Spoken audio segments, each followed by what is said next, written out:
সংযোগ বিচ্ছিন্ন হলো। জমে পোস্তরের মতো অনড় হয়ে আছে। ভেতরে কি চলছে? নয়নের পাঠানো প্রতিটা ছবি খুঁটিয়ে খুঁটিয়ে দেখছে। এতটাই রক্তাক্ত ছিল, চেনার উপায় ছিল না। মুখমণ্ডল জুড়ে লোহিত রক্তের ধারা সেদিন চুইয়ে পড়েছিল। সেই ভিডিও দেখে নিজেই স্বাভাবিক ছিল না। সেই রাতের কথা ইমরানের স্মৃতির পাতায় স্পষ্ট মনে আছে। নয়ন বেশ কয়েক বছর পর অকস্মাৎ একদিন ছবি আর ভিডিওগুলো ইমরানকে রাতে পাঠায়। অফিস থেকেই ক্লান্ত হয়ে ফিরেছে, জানালার পাশে লাইট জ্বালিয়ে বসে ছবিগুলো দেখছিল। এসব ছবি দেখে নিজের উপর নিয়ন্ত্রণ হারিয়ে ফেলেছিল। এরপর কিছুই মনে নেই। হাতের উপরিভাগ মোনার চোখের জল একদম ভিজে ছুপছুপা। হাঁটু গিয়ে বসলো মোনার পায়ের কাছে, দুহাত জড়িয়ে ধরে বলল, নিজের ক্ষতি করে আমাকে অপরাধী বানালে। সত্যি কি আমি দোষী ছিলাম সেদিন? কথাগুলো না বললে তো জীবনের গুরুত্বপূর্ণ সময়গুলো আমার নামে নষ্ট করতে। সবভাবে বোঝানোর চেষ্টা করেছি, কেন বোঝোনি আগে? তোমাকে আমি সেভাবে নিজের করে সম্মান দিতে পারতাম না। এর চেয়ে জঘন্যভাবে আমি কোনো মেয়েকে অপমান করিনি মোনালিসা। তোমাকে এভাবে কথা শোনাতে আমার খারাপ লাগেনি। ভেবেছ সোসাইটি আমাদের মেনে নিত না? আর কিভাবে বোঝাতাম, কি উপায়ে বোঝাতাম আমি তোমাকে? জীবনের এই সন্ধিক্ষণে এসে আমি নিজের কাছেই বড্ড অপরাধী হয়ে গেলাম মোনা। মাপ চাওয়ার ভাষা নেই। মোনা উঠে দাঁড়ায়। রুম থেকে বেরোনোর জন্য পা বাড়ালে ইমরান এক ঝটকে নিজের কাছে টেনে এনে, দেখাও আমার অপরাধের চিহ্নগুলো। রেগে মোনা তিক্ত গলায় বলল, দিলাম না সে অধিকার। মোনা বেরিয়ে যাবার পর মনে হলো বুকের মাঝখানে কেউ ধারালো অস্ত্র বসিয়ে দিয়েছে। সবসময় দোষী ইমরান কেন হয়? সব দোষের দায় তাকে কেন নিতে হবে? নয়ন সব জানিয়েছে, অ্যাক্সিডেন্ট হয়েছে তা জানিয়েছে, অথচ কারণটা যে ইমরান ছিল তা কেন জানেনি এতদিন? তাহলে সেদিন বিয়ে করার আগে আলাদাভাবে মাপ চেয়ে নিত। বিয়েতে মত না দিলে মিনাজ ভাইকে বুঝিয়ে বিয়েটাই করতো না। এত বড় দায় মাথায় নিয়ে ঘুরবে? সচরাচর কাউকে এভাবে আঘাত করেনি যে কেউ মরতে বসবে, অথচ এমন একজনকে আঘাত করলো যাকে সবার চেয়ে আড়ালে রেখেছিল তারই ভালোর কথা ভেবে। মাঝে মাঝে প্রকৃতিও প্রতিকূলে চলে যায়। ঈশানের রুমে দরজায় হালকা টোকা দিল। ঈশান দরজা খুলে মোনাকে দেখে প্রাণবন্ত হাসি দিয়ে ভেতরে আসতে বলল। পরের টেবিলে ছিল ঈশান, বইটা রেখে খাটে বসলো মোনার পাশে। গালে কান্নার দাগ দেখে বলল, বাবার সাথে ঝগড়া হয়েছে? মোনা উপর নিচ মাথা নাড়ে। ঈশান হেসে বলে, আমার পাপা যে ঝগড়া করতে জানে তাই তো জানতাম না। ওনাই চোখ মুছে মোনা বলল, কেন মনে হলো তোমার পাপা ঝগড়া করতে পারে না? পাপা তো কথাই কম বলে। ঝগড়া করতে হলে কথা অনেক বেশি বলতে হয়, লজিক দেখাতে হয়। অন্যদিকে পাপাকে বেশিক্ষণ কথা বলতে দিলে দেখবে পাপার টপিক ছাড়া কথা বলতে পারে না। টপিক নিয়ে পাপার যে কোনো বিষয়ে কথা বলা জোশ, কিন্তু টপিক ছাড়া পাপ্পা চুপচাপ শুনতে পছন্দ করে। এনিওয়ে, তুমি কি চা কফি কিছু খাবে? না। আহা মা, মন খারাপ করো না তো। সারাদিন তুমি অনেক খুশি ছিলে, রাতটাকে এভাবে স্পয়েল করো না। ছাদে যাবে? মোনা মাথা জাগাতে ঈশান মোনার হাত ধরে টেনে উঠালো। দুজন মিলে চাঁদের উদ্দেশ্যে রওনা হলো। ঝিরিঝিরি বাতাস, মোনার গায়ে চাদর ছিল, এরপরও ঠান্ডা লাগছে। এর মাঝে দুটো হাঁচি সারা হলো। ঈশান নিজের গায়ের হুডি খুলে বলল, তুমি কি আমাদের বাপ বেটার খেয়াল রাখবে মা? বলো তো। উল্টা তোমাকে দেখে দেখে তো রাখতে হবে। নাও হুডিটা পরে এর উপর চাদর পরো, এজমা আছে তোমার। মোনা হেসে বলল, মাঝে মাঝে আমার হুডি লাগবে না। প্লিজ পরো। তোমার ঠান্ডা লাগবে যে। হুডিটা এতই গরম যে চাদর তোমার লাগবে না, ওটা আমায় দাও। মোনা ঈশানকে চাদর দিয়ে ছাদের কর্নারে এসে দাঁড়ায়। ঈশান আকাশের দিকে তাকিয়ে বলল, মা জানো, আজ আমি আমার জীবনের সেরা একটা দিন কাটিয়েছি। কেন? আমার বয়স 18। এই 18 বছরে আমি কাউকে মা বলে ডাকতে পারিনি। তুমি হয়তো খেয়াল করোনি, আজ তোমাকে সারাদিন মা মা করেছি। আমি তোমার সাথে সহজ হতে পারলেও তুমি সহজ হওনি, স্বাভাবিক হতে পারছো না। স্বামীর প্রথম পক্ষের সন্তানকে কেউই নিজের সন্তান ভাববে না। ইভেন আমার জায়গায় অন্য কেউ হলেও তোমায় মা ডাকতো না। কিন্তু জানো তো, আমার মা ডাকার বড্ড লোভ। আমি মিসেস কোকনকে মা চাইলেই ডাকতে পারতাম। তবে প্রশ্ন হলো, ডাকিনি কেন? মোনা অবাক চোখে প্রশ্ন করলো, কেন ডাকনি? তুমি কদিন পেয়েছিলে তোমার মাকে? 4 বছর। তার মানে জানো মায়েরা কেমন হয়? হুম। আমার গল্প নাই, মায়েরা সন্তানদের কোলে নেই, আদর করে, খাইয়ে দেয়, গল্প শোনায়, গোসল করায়, দুষ্টুমি বললে বকুনি দেয়, পিট্টি লাগাই, ঘুরতে নিয়ে যায়। এর চেয়ে বড় কথা, মায়ের শরীরের মামা গন্ধ থাকে। আমি তো এসব কিছুই পাইনি মিসেস কাকনের থেকে। তবে সে আমার মা হলো কি করে? বায়োলজিক্যাল মা তো যে কেউ হতে পারে। দেখো না, রাস্তায় ফুটপাতে কত বাচ্চা, কিন্তু মায়ের মতো মা কজন হতে পারে? আমি যখন ছোট থাকতে মিসেস কাকনের সাথে একবার দেখা করতেছিলাম, তার কোলে যেতে চেয়েছিলাম, আমাকে কোলে নিয়ে নি। তখন আমার বয়স 5। ইতালি যাওয়ার আগে কষ্ট পেয়েছিলাম। কোলে না নেওয়ার কারণ ছিল ছোট মানুষ, সাজ পোশাক নষ্ট করে ফেলি যদি। এরপর তার পাশে বসিয়ে চামচ দিয়ে খেতে দিয়েছিল রেস্টুরেন্টে। আমি লুকিয়ে তার গন্ধ শুকেছিলাম। মা, বিশ্বাস করো, উদ্ভট পারফিউম গন্ধে আমি ওখানে বসে হাঁচি দিতে দিতে অসুস্থ হয়ে পড়েছি। বলো, ওই মহিলা মা হওয়ার যোগ্য? মোনা ঈশানের কথা মনোযোগ দিয়ে শুনতে শুনতে কখন যে চোখ থেকে গড়িয়ে পানি পড়ছে খেয়ালই করেনি। ঈশান মোনার চোখের পানি মুছে বলল, প্রশ্ন করো, তোমাকে কেন মা ডাকলাম? কেন? প্রথম তোমাকে মা ভেবেছিলাম প্রায় 4 বছর আগে। পাপ্পার পেছনে ঘুরে ঘুরে গোয়েন্দাগিরি করে পাপ্পার ফোনে তোমার ছবি দেখেছি। পাপ্পা পরিবারের বাইরে কোনো মেয়ের ছবি ফোনে রাখে না। তোমার ছবি দেখে সন্দেহ হলো। আমার ছবি? পাপ্পার ফোনে প্রথমে গ্যালারিতে থাকতো, এরপর অ্যাপস লকে। মোনা বেশ অবাক হলো। ইমরানের ফোনে মোনার ছবি কেন ছিল? ঈশান পুনরায় বলে উঠল, আমার আরও একজন বেস্ট ফ্রেন্ড আছে, সিগারেট হোল্ডার। যদি বলে কাউকে বলবে না, তবে তার নাম বলবো। প্রমিস? মোনা ভুরু কুচকে হেসে বলল, প্রমিস। নয়ন চাচ্চু, ওনাকে তোমার ছবি পাঠাতেই উনি বলল তুমি পাপ্পার পছন্দের মানুষ, তবে এটা যেন টপ সিগারেটই থাকে। জানো মা, তোমার ছবিতে প্রথমে মন খারাপ হয়েছে। স্টেপ মাদার সম্পর্কে সবার বলা কথাগুলো মনে গেঁথে গিয়েছিল। কেঁদেছিলাম সেদিন সারা রাত, এই ভেবে যে পাপ্পা আমার থেকে দূরে সরে যাবে। তবে তোমাকে দেখে আমার পছন্দ হয়েছে। তুমি একটা সবুজ শাড়ি পরেছিলে, হয়তো কোনো অনুষ্ঠানে গিয়েছিলে। এরপর দ্বিতীয়বার দেখলাম রবীন্দ্র সরোবরে। আমাকে তুমি সেদিন নিজ হাতে খাওয়ালে। সেদিন বাসায় এসে নয়ন চাচুকে ফোনে দিয়ে কেঁদেছি। বলেছিলাম মা হিসেবে আমার তোমাকেই চাই। চাচু বলেছিল পাপ্পার রাজি হবে না, এটাও জানালো তুমি চাচুর ভাগ্নি। আমি তো অবাক হলাম, তুমি মিনহাজ আঙ্কেলের মেয়ে শুনে। চাচু বলল পাপ্পা যদি কখনো রাজি হয়, তবে আমি যেন দ্বিমত না করি। সেদিনের পর থেকে প্রতিদিন দোয়া করতাম। এরপর তো তোমার সাথে আমি লুকিয়ে চুরিয়ে যোগাযোগ করি। তুমি তো অনেক কিছুই জানলে, কিন্তু এটা জানলে না আমার মা নেই। এখন তোমাকে আমার হুড্ডি দিয়েছি, কেন জানো? কেন? তোমার চাদর পরার লোভ সামলাতে পারিনি। কেমন মায়ের মতো আমার একটা মা ভীষণ লাগতো। আমার কাছে সব আছে, শুধু ছিল না মা। এখন সব আছে। তুমি অ্যাডজাস্ট করতে সময় নেবে নাও, কিন্তু আমাকে একটু এনজয় করতে দাও প্লিজ। মোনা দুহাত বাড়িয়ে দিল। ঈশান এক কদম পিছিয়ে গিয়ে বলল, আমি কিন্তু ছোট নেই মা, অ্যাডাল্ট। সবার সামনে ধরো, আগে ছেলে হিসেবে পুরোপুরি মেনে নাও আমাকে, যেন বাড়ির প্রত্যেকটা মানুষ বিশ্বাস করে ঈশান মোনার সন্তান। ঈশান কাঁদছে আর হাসছে। মোনা কাঁদছে। ঈশানের পাপা যেমন তেমন ঈশান ছেলে হিসেবে শ্রেষ্ঠ। এত সুন্দর তার শিক্ষা হয়তো বাস্তবতা থেকেই শিখেছে। ছেলেটা এতটা বুঝতার। ঈশান নিজের চোখ মুছে মোনার চোখ মুছে দিল। আচানক বলল, মা, কেমন একটা আওয়াজ হচ্ছে না? হ্যাঁ, কেমন যেন পানির আওয়াজ। এসো তো। সাথে দক্ষিণ পাশটাতে গিয়ে নিচের দিক তাকিয়ে দেখে সুইমিং পুলে ইমরান সাঁতরাচ্ছে। ঈশান চিৎকার দিয়ে উঠল পাপা বলে। মোনা হক চুকিয়ে গেল, ছুটল সিঁড়ির দিকে। মোনাও পিছু ছুটল। পুরো বাড়ি চেঁচিয়ে মাথায় তুলে ফেলেছে ছেলে।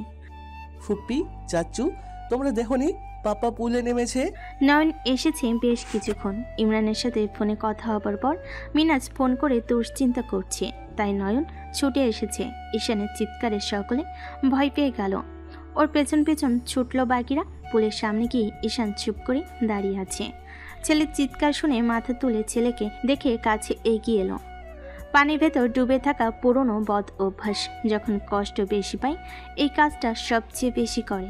পারিবারিক ডাক্তার বেশ কয়েকবার বারণ করেছে এই কাজ না করতে, আর যাবারও একই কাজ করেছে।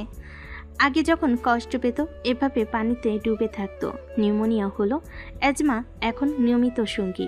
এরপরও এই অভ্যাস গেল না। পুরো বাড়ির সবাই পেছনে দাঁড়িয়ে, ছেলের হাতে তোয়ালে। পানি থেকে উঠে ছেলে থেকে তোয়ালে নিয়ে পড়ল। কি হয়েছে পাপা, এনি প্রবলেম? সবাই এখানে কেন? আরিন ধমকে বলল, তুমি বাংলাদেশে আসার আগেই তো ডাক্তার দেখিয়েছিস। এজমার সমস্যা কি একেবারে চলে গিয়েছে? শীত আসি আসি করছে। একবার যদি সমস্যা বাড়ে লেবুলাইজারের সাথে নিয়ে ঘুরতে হবে। এই বরফ পানিতে কি সুখে সাঁতরাচ্ছিস? মাঝে মাঝে কোন ধরনের পাগলামি করিস এমন? মাথা মুছিয়ে মুখ মুছে ছেলেকে বুকে জড়িয়ে কপালে চুমু দিয়ে বলল, এত দুশ্চিন্তা পাপার জন্য? কিচ্ছু হয়নি, মনে হলো একটু সুইমিং করলে ভালো লাগবে তাই পুলে নেমেছি। চলো উপরে। নয়ন, কখন এলি? বাকিরা যাও, খাবার রেডি করো, একসাথে খাবো। আপা তুমিও ঈশান হলে? দুশ্চিন্তা হয় না? এত রাতে পুলে কি? পুল তো সুইমিংয়ের জন্যই। নয়ন বলে উঠল। তুই মনে হয় ভুলে যাচ্ছিস তোর মেডিকেল হিস্টোরি। ইমরান চোখ রাঙাতে নয়ন থেমে গেল। আইরিন বিরক্তি নিয়ে নাক মুখ কুচকে বলল, তোর মনোরঞ্জনের জন্যই নেমেছিস। জানলে তো এভাবে ছুটে এসে নিজের হাঁটু ব্যথাটা বাড়াতাম না। নয়ন কথা কেড়ে নিয়ে বলল, উল্টা হোটেল থেকে ৩-৪ জন ওয়েটার আনি বারবিকিউ পার্টি লাগিয়ে দিতাম। তুই সুইমিং পুলে দাপিয়ে বেড়াতি আর নাচতি, আমরা বারবিকিউ খেতে খেতে বলতাম, নাচ মেরি বুলবুল কি পয়সা মিলেগা। ভাই বোন, তাদের বোন সোহান, ঈশান এবং নিজের সদ্য বিবাহিত স্ত্রীর সামনে এমন অপমানে ইমরান চক্ষু রক্তিম বর্ণ করে বলল, বিহেভ নয়ন, এখানে বাচ্চারা আছে, বাড়ির আরো লোকজন আছে। নয়ন মুখ ভেঙচি দিয়ে আইরিনকে বলল, কি আপা ক্ষুধা পেয়েছি, ভিতরে এসো তো। ঈশান, সোহান, মোনা বাচ্চারা ভিতরে আসো। সরি আঙ্কেল, তোমাদের জন্য ফর্মুলা মিল্ক আনতে ভুলে গেছি। আপাতত চকলেট দিয়ে চালিয়ে নাও। চকলেট এনেছি। কিভাবে ইমরানকে নাস্তানাবুদ করতে হয় তা নয়নের একমাত্র জানা। সকলের বাড়ির ভেতর গেল। আইরিন চুপচাপ দাঁড়িয়ে আছে। ইমরান বোনকে দাঁড়িয়ে থাকতে দেখে বলল, আপা যাওনি কেন? মোনার সাথে সহজ হচ্ছিস না কেন? বোনকে এড়িয়ে ইমরান সামনে আগাতে আগাতে বলল, সব নিয়ে পরে কথা বলবো, আমাকে সময় দাও। পেছনে সিঁড়ি দিয়ে সরাসরি নিজের রুমে চলে গেল। সামনে দিয়ে গেলে পুনরায় নয়নের কোনো কথার মার প্যাচে পড়বে তার ঠিক নেই। যত নিজেকে পরিস্থিতির সাথে মানিয়ে নিতে চাইছে ততই যেন ব্যাপারটা আরও ঘোলাটে আকার ধারণ করছে। রুমে এসে কাপড় বদলাতে বদলাতে ভাবছি রাজ্যের চিন্তা, কাল নারায়ণগঞ্জ যেতে হবে। সবই ঠিক ছিল, কিন্তু মাথায় এক চিন্তা ঘুরপাক খাচ্ছে। দেশের সম্পদ, জাতির সম্পদ এই জামদানি, এমন একটি পণ্য যার পরতে পরতে মিশে আছে দেশের ঐতিহ্য, সংস্কৃতি। সুতরাং এই কাজ সবার হাতে তুলে দেওয়া অনুচিত। আর জামদানি নিয়ে ভরপুর আগ্রহ, সে ছাড়া জামদানির রন্ধে কি কেউ পৌঁছাতে পারবে? সম্ভবই নয়। এত তো মেয়ে আছে কোম্পানিতে, কিভাবে বুঝবে দক্ষকে? এসব ভাবতে ভাবতে ফোন কেঁপে উঠল। স্ক্রিনে নাম্বার ভেসে উঠতে ভাবল এ সময় অফিস থেকে ফোন দেওয়া বারণ। অপরিচিত কে কল দিল। ফোন রিসিভ করতে ওপাশ থেকে শোনা গেল, বাহ, মোস্ট হ্যান্ডসাম সিঙ্গেল ফাদার এখন নাকি ম্যারিড। স্পষ্ট অনুভূত হচ্ছে অক্সিটোসিন, ভ্যাসোপ্রেসিন এবং কর্টিকট্রোপিন দ্রুত রিলিজ হচ্ছে, যার ফলে রাগের প্রবণতা বাড়ছে। নিজেকে সংযত রেখে বলল, কেন, কোনো সমস্যা? অভিনন্দন। না, এত তাড়াতাড়ি একাকিত্ব ফিল হলো? ভালোবাসার দাবি করা মানুষটা বুঝি আর নিজেকে দমিয়ে রাখতে পারলো না। ইমরান হাসল, তোমার মুখে এসব মানায় না মিসেস জারিফ। এখন বিয়ে করেছি, 2 দিন পর পুনরায় বাবা হব। প্রতিবার কি ফোন দিয়ে শুভেচ্ছা জানাবে নাকি? বাহ, এই বয়সে বাবা হওয়ার এত স্বাদ। তুমি যদি এই বয়সে এক এক জায়গায় সুইচ করতে পারো তবে আমি হালালভাবে কাউকে নিজের সঙ্গী করে নিলে খারাপ কি? ইমরান, তুমি কিন্তু আমাকে অপমান করছো। আফসোস হচ্ছে? মিস্টার বোস সেদিন ফোনে জানালেন তুমি নাকি ফিরতে চেয়েছিলে ইমরানের কাছে। আর অপমান কি সত্যি এখনো করেছি? আমার বাচ্চা ছেলেটা পর্যন্ত এসে বলে পাপা আমার লজ্জা করে। মানুষ যখন মিসেস কাকনের ভিডিও নিয়ে কথা বলে। উপাস থেকে নীরব কাকন। ইমরান সময় নিচ্ছে, দম টেনে চোখ বুজে ভাবল কথা বাড়িয়ে লাভ নেই। স্পষ্ট চোখের সামনে ভেসে উঠছে ছুঁড়ে মারা ডিভোর্স পেপার। রাস্তায় সুপার শপের সামনে ছেলে কোলে দাঁড়িয়ে থাকা অসহায় ইমরান, যার এক হাতে ছেলের জন্য কেনা একটা ফর্মুলা বেবি মিল্ক দাম গুনতে হতো প্রতি মাসে। 17 বছর আগে ঠিক 750 টাকা টিউশন করে ছেলের জন্য টাকা জমিয়ে খাবার কিনত। যত সব তিক্ত স্মৃতি ভেসে উঠছে। হাত জোর করে জারিফকে বলেছিল কাকনকে ছেড়ে দিতে। বুক ভরা কষ্ট নিয়ে সেদিন প্রতিজ্ঞা করেছিল জীবনে লড়ে যাবে যতক্ষণ না সফলতা আসে। কাকনের গলার আওয়াজ স্মৃতি বিচ্ছেদ হলো। ইমরান, ফিরে আসতে চাই তোমার কাছে। তোমার মতো সম্মান কেউ করে না। দুঃখিত, কাউকে কথা দিয়েছি তার মেয়েকে সযত্নে বুকে আগলে রাখবো আমৃত্যু। আমাকে ভুলে? মনে রাখিনি। আর আমাদের ভালোবাসার চিহ্ন ঈশান? যাকে তুমি ভালোবাসার চিহ্ন দাবি করছো সে অনেক আগেই ভালোবেসে আরেকজনকে তার জান্নাতের আসনে বসিয়েছে। নিজেই দেখে নিও, সহ্য হবে না। রাখছি। ইমরান সামান্য হেসে বলল।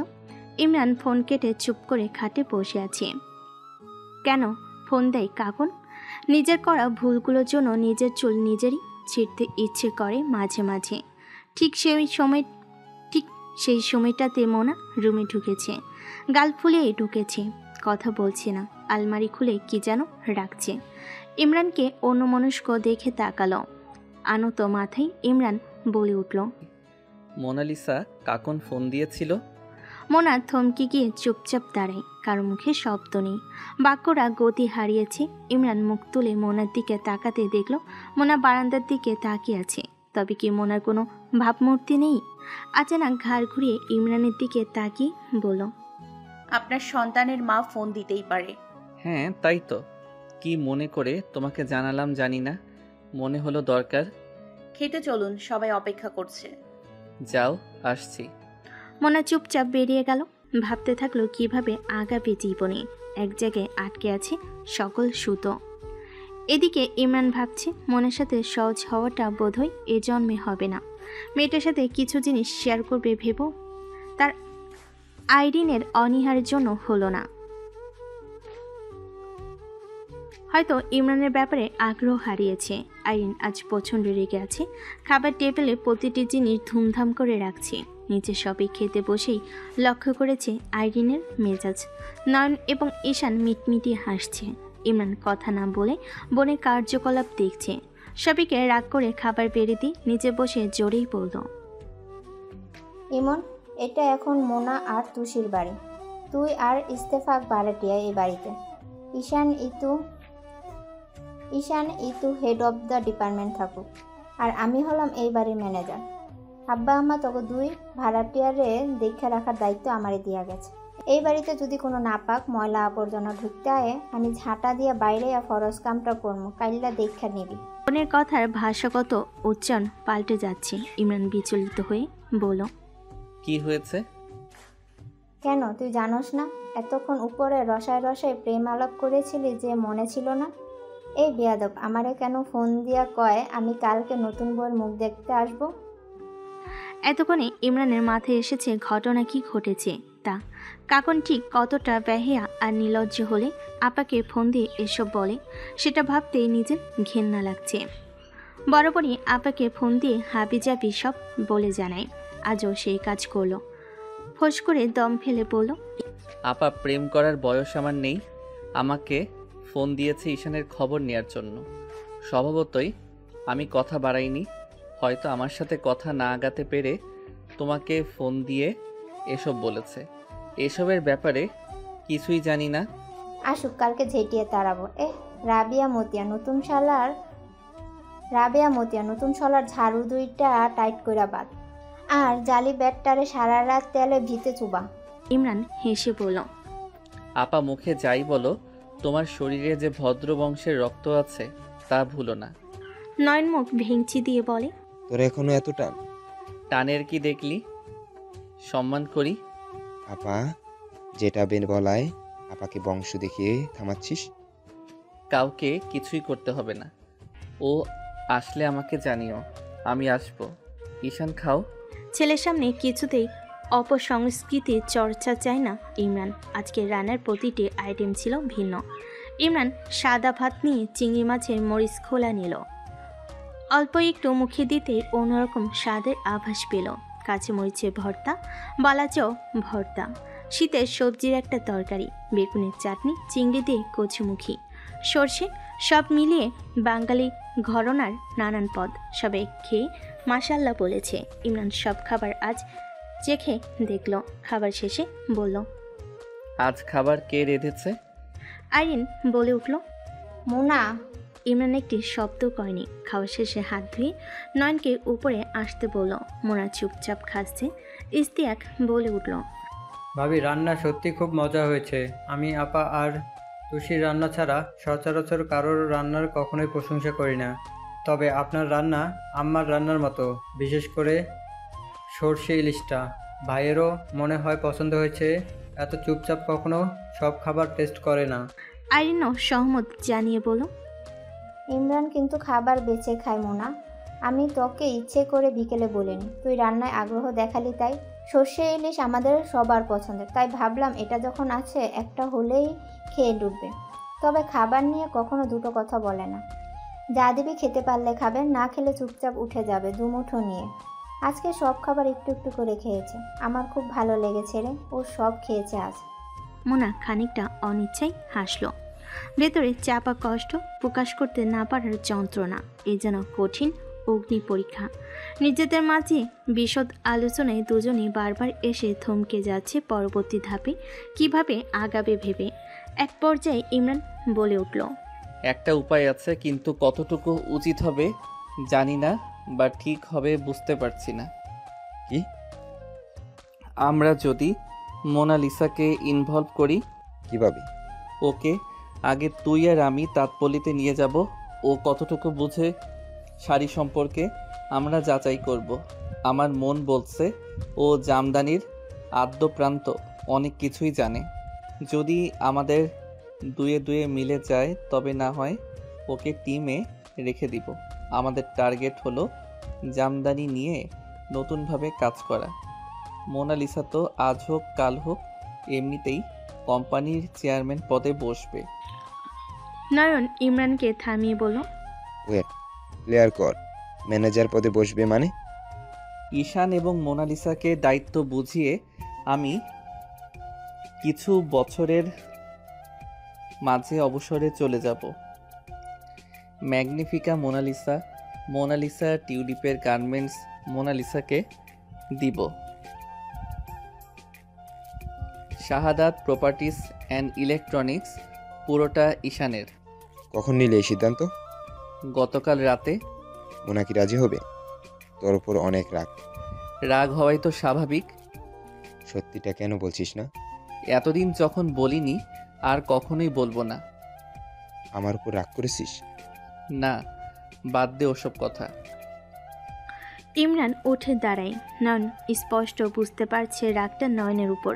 রুমে পায়চারি করে পুনরায় বলে বসে, আচ্ছা নয়ন, আমার কি দোষ? আমার কি করা উচিত ছিল বলতো? ওর অনুভূতিতে সাড়া দেয়া? তবে সবাই পারভার্ট বলতো। ওকে প্রশ্রয় দিলে বলতো আমারও সুবিধা, সিঙ্গেল ফাদার কোচিমে পটাচ্ছি। তুই রাগ করে সেদিন বলিসনি আমি যেন দূরে থাকি। আমি নিজেকে আটকেছি। এখন কেন আমাকে এসব বলছিস? আমি তো মাপ চেয়েছি এটার জন্য। এখন কি এভাবেই সংসার করবি? নয়ন উত্তরের অপেক্ষায় মাথা ঝুঁকে বারবার আড়াল করছে কিছু একটা। নয়ন হাতের ফোনটা ইমরানের দিকে তাক করে হাতে ধরে রেখেছে। ইমরান মাথা তুলে জবাব দিল, এই প্রশ্ন বিয়ে হওয়ার পর থেকে একটানা নিজেকে করেছি। বারবার মস্তিষ্ক একই উত্তর দিচ্ছে ফিরিয়ে। শেষে ভাবলাম জীবনটাই তো ভুলে ভরা। ও না হয় ভুল বুঝেই থাকুক, আমি ভুল ভাঙাবো না। এভাবেই সংসার হবে। এটা কি সম্ভব? নয়ন, এসব যখন ভাবি বুকের ব্যথাটা বেড়ে যায়। দেশে আসবো সম্পূর্ণ প্ল্যান করলাম, বাধাটা তুই দিলি। জানালি যেন দেশে না আসি। এলে মোনার অবস্থা আরও খারাপ হবে। মোনালিসার অ্যাক্সিডেন্ট হয়েছে। প্রমাণস্বরূপ ওর রক্তাক্ত দেহ, হাত মুখ, হাসপাতালের বিছানায় আমার ভালোবাসার মানুষটার ছবি। তোর কি মনে হয়েছিল সেদিন বলতো? আমি স্বাভাবিক ছিলাম সেই মুহূর্তে? 3 দিন পর আমার অমন অবস্থা শুনেও তোর মাঝে অপরাধ বোধ কাজ করেনি? তুই তো চেয়েছিস মরে যাই, তাই তো আমাকে ওরা এমন ছবি দিলি। নয়ন আফসোস নিয়ে বলল। এভাবে বলতে পারলি তুই? ফোনে ওপাশ থেকে স্বর ভেসে এলো, অপ্রত্যাশিত ছিল তা। কখনো নয়ন ভিডিও কলে মিনহাজকে রেখেছে, অজানা ছিল ইমরানের। ঘাবড়ে গেল ইমরান। মিনহাজ বলে উঠল, ইমরান, তুই সেদিন এই জন্য স্ট্রোক করেছিলে? মিনহাজ ভাই তুমি? কথার উত্তর দে। মিথ্যা জানতাম আমি। আমি জানি না, নয়ন জানে। শালা সব সময় ভুল জায়গায় ভুল কাজ করে। তোমাকে লাইনে রেখেছে কেন এখন? বেশ করেছে, নতুবা এত বড় সত্য আমি না জেনেই মরে যেতাম। আবার মেয়েকে তুই এত ভালোবাসিস, এবার কাছে টেনে নে বেটা। আদর যত্ন পেলে সব ভুলে যাবে আমার শেহজাদি। আর একটা কথা, মোনাকে কাজে লাগা, ও শাড়ি খুব ভালো চেনে। ইমরান লজ্জা পেল। নয়ন মুহূর্তটাকে আনন্দময় করতে বলে উঠল, ভাই ইমরান, তোমাকে কি এখনো ভাই ডাকে? মিনহাজ হেসে বলে উঠল, কেন, তুই শুনিস নি? সে সে শ্বশুর বাবার সমান, তাকে তুই ভাই ডাকিস? আমাকে আজ থেকে মামা ডাকবি, ভাইকে আব্বা ডাক। ইমরানের ঠোঁটের কোণে লাজুক হাসি। হাসি আড়াল করে ঠোঁট টিপে বলে, ডাকবো যেদিন আব্বার মেয়ে আমাকে স্বামী হিসেবে কবুল করে নেয় সেদিন। ততদিনে আমি ইন্না লিল্লাহ। দুজনে সমস্বরে চিৎকার দিয়ে উঠল। প্লিজ। নয়ন আবেগী কণ্ঠে বলল, এসব বলো না, নিতে পারছি না। সারাক্ষণ একটা চিন্তার মধ্যে থাকি দুজন। ইমরান অফিসে গিয়ে কাজে ভুল করছে, ওর আত্মবিশ্বাস কমে যাওয়াতে আমি ঘাবড়ে যাচ্ছি। আমাদের সাহস তুমি ভাই। তুমি যদি এসব বলো আমাদের কি হবে? একটু তো রহম করো। আমাদের সব থাকা সত্ত্বেও তুমি নেই পাশে, একজন অভিভাবক নেই, অফিস তোমাকে ছাড়া শূন্য। আমি তাও দু একটা কথা মজা করি। ইমরান জিন্দা লাশের মতো পড়ে থাকে নিজের কেবিনে, এখনো কেমন দম ধরে বসে আছে দেখো। মিনহাজ মুখে হাসি রেখে বলে, আসলে কি বাজবো রে। এতক্ষণ থম মেরে চুপ করে থাকা মানুষটা এবার বলে উঠল, ফিরে এসো, নয়তো আমি অনেক কিছু হারাবো। একটা মিনহাজ ভাই হারাবো, শ্বশুর হারাবো, আমার মোনালিসার সুখ হারাবো, সবচেয়ে বড় কথা তোমার মেয়ের মুখের হাসি হারাবো। আমি প্রতিনিয়ত দোয়া করি তোমার জন্য। আল্লাহ মহান। আমার মেডিসিনের সময় হয়েছে, রাখছি। আল্লাহ হাফেজ। সংযোগ বিচ্ছিন্ন হতে ইমরান বলল, নয়ন, এদিকের কাজ গুছিয়ে আমি থাইল্যান্ডে যাব। আমার ভালো লাগছে না, একবার ঘুরে আসব, স্বচক্ষে দেখে আসব চিকিৎসার অবস্থা। তাই করিস, তুই একবার ঘুরে এলে এরপর আমি যাব। দুঃখটুকু আড়াল করে এগিয়ে চলার আরেক নাম জীবন। প্রতিনিয়ত ভালো থাকার দুর্দান্ত অভিনয়টুকু চালিয়ে যেতে যেতে ক্লান্ত পথের পথিক দুজনাই। শেষ কোথায়? চুপচাপ রেডি হয়ে বসে আছে প্রেয়সীর জন্য। ম্যাডাম তৈরি হচ্ছে। গতকাল রাতে তাকে রাজি করাতে বেগ পেতে হয়েছে দুজনের। ইমরান বেশি কথা বলেনি, নয়নি রাজি করিয়েছে। তবে ম্যাডামের সত্যের ভাণ্ডার শুনি যে কর্তামশাই খুশি হননি, তার চেহারা দেখলে বোঝা যায়। নয়নি গত রাতে কামরাতে ডেকে আনি প্রথমে। সোফায় বসে আছে নির্জনতাকে আপন করে। নয়ন সামনে এসে বসে পড়ল। মোনা, তোর সাথে কিছু কথা ছিল। মাথা জেগে সায় দিতেই পুরো ঘটনা খুলে পড়ল। প্রথমে শক্তপোক্তভাবে নাকচ করে দিল। ইমরান দূরে বারান্দায় ছিল। প্রতিটি বাক্য শব্দ জানালা খোলা থাকায় স্পষ্ট বারান্দায় শোনা যাচ্ছিল। হাতের সিগারেটটা ফেলে তস্ত্র পায়ে রুমে এসে মোনা বরাবর বসল। নয়নের সামনে অনুরোধ করে বলল, মোনালিসা, আমাকে ন্যায় অন্যায়ের কাঠগড়ায় দাঁড় করানোর অনেক সময় আছে। তবে যে প্রজেক্টটা হাতে নিয়েছি তা তোমাকে ছাড়া অসম্ভব। আইরিন আপাকে শাড়ি পরতে দেখেছি, কিন্তু আপা এই কাজের জন্য রাজি হবে না। তোমাকে আমি যতবারই দেখেছি জামদানিতে দেখেছি। তুমি যেভাবে জামদানি আঁকড়ে ধরেছ, আমার মনে হয় না এত গভীরে যে কেউ উপলব্ধি করবে। নয়ন মুচকি মুচকি হাসছে। কথার মাঝে ইমরান চোখ রাঙাচ্ছে। এদিকে মোনার মাথা নত। ইমরানের মনে হলো মোনাকে ইমরান নিজে বুঝিয়ে নিক। উঠে গেল ফোন আসার বাহানাতে। ইমরান আরেকটু কাছে এসে বলল, তোমার বাবাই বলল তোমাকে এই দায়িত্ব দিতে। এর পরিবর্তে শাস্তির পরিমাণটা আমার জন্য বাড়িয়ে রেখো প্রতিনিয়ত। বাবার কথা শুনিয়ে কিছুটা নরম হলো মোনা, একদম সরাসরি বলল,